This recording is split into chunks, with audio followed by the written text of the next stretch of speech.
சற்று முன் கிடைக்கப்பெற்ற மிக மிக முக்கியமான செய்தி ஒன்று வெளியாகி உள்ளது. புதிய கூட்டணி அதிர்ச்சியில் ஸ்டாலின்.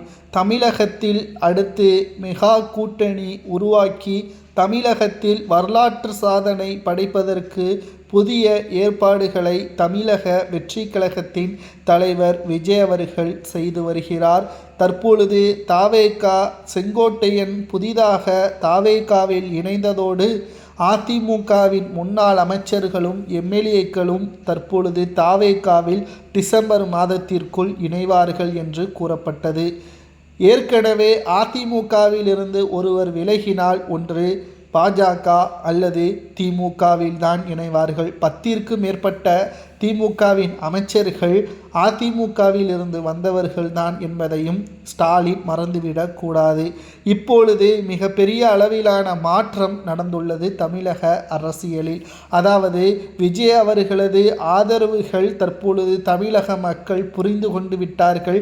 மெகா கூட்டணி புதிய கூட்டணியை செங்கோட்டையன் அவர்கள் மூலமாக உருவாக்குவதற்கு விஜய் திட்டம் போட்டுள்ளார். தற்பொழுது தேமுதிக, பாமக, அது மட்டுமல்ல சிறு சிறு கட்சிகள் குறிப்பிட்ட சமூகத்தினர்களது ஆதரவுகளை பெற்று 2000, 3000 ஓட்டுகளில் திமுகவையும் அதிமுகவையும் தோல்வியடைய வைப்பதற்கு ஏற்பாடுகளை விஜய் அவர்களிடம் தெரிவித்துள்ளார். தற்பொழுது யாருக்கு இது சாதகம்? அதாவது தமிழக வெற்றி கழகத்திற்கு இது மிகப்பெரிய ஒரு சாதனையாகவும் சவாலாகவும் பார்க்கப்படும். அதே சமயத்தில் திராவிட முன்னேற்றக் கழகம் டெபாசிட்டை இழக்கக்கூடிய ஒரு சூழலும் பல தொகுதிகளில் உருவாகும்.